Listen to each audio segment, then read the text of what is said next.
دي كانت بتستضيفها انجلترا ب 16 منتخب، واقوى منتخبات العالم موجوده، ولكن المفاجآت بدأت بدري بدري. البرازيل حامل اللقب مرتين ورا بعض خرجت من دور المجموعات، وبيليه برضه اتصف في البطوله دي. نروح بقى لابرز المباريات، مباراه انجلترا والارجنتين في ربع النهائي. الحكم قرر فجاه يطرد انطونيو راتين قائد الارجنتين. راتين ما فهمش القرار، في اختلاف في اللغه وهو مش فاهم اساسا هو عمل ايه عشان يطرد.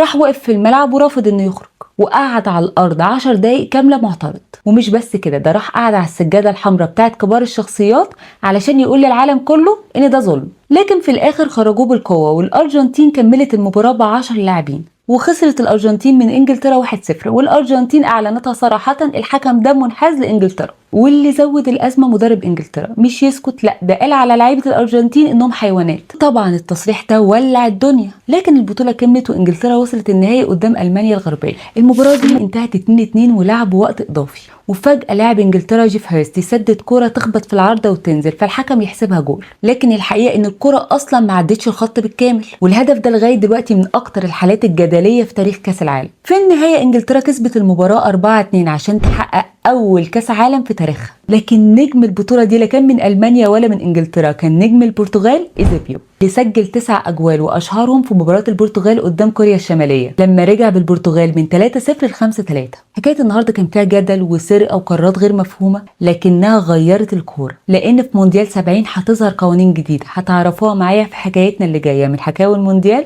مع دينا سكر.